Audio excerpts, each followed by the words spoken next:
हेच ते ठिकाण आहे जिथून संत गाडगेबाबांनी आपल्या समाज प्रबोधनाच्या कार्याची सुरुवात केली होती. पूर्णा काठचा इतिहास या सिरीजच्या तिसऱ्या पार्टचं शूट करण्यासाठी मी आलो होतो ऋणमचनला.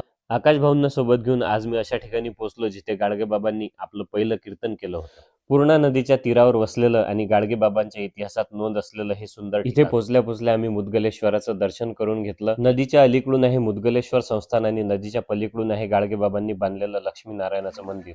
तर नदीतून पाण्यातून नदी ओलांडून आम्ही पोहोचलो लक्ष्मीनारायणाचं दर्शन करण्याकरता. इथं आलो, लक्ष्मीनारायणाचं दर्शन करून घेतलं. बाजूला गाडगेबाबांची मूर्ती, गजानन महाराजांच्या मूर्तीचं तिथे दर्शन करून घेतलं. त्याच्या बाजूला तुकाराम महाराज, ज्ञानेश्वर माऊली, एकनाथ महाराज आणि बाजूलाच होते आपले राष्ट्रसंत तुकडोजी महाराज. पौष महिन्यामध्ये इथे खूप मोठी यात्रा भरत असते. याच यात्रेमध्ये गाडगेबाबांनी 1932 साली आंधळ्या पांगड्या निराधार लोकांकरिता सदावर्त सुरू केले होते.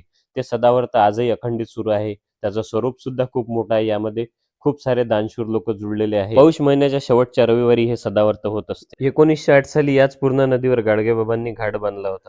मुदगलेश्वराच्या या पवित्र परिसरात पूर्णा नदीचा आकार आपल्याला ओमच्या रूपात पाहायला मिळतो. संत तुकारामांची ती ओवी आपल्या गाडगेबाबांना तंतोतंत लागू पडते. जे का रंजले गांजले त्यासी म्हणे जो आपुले, तोची साधू ओळखावा देव.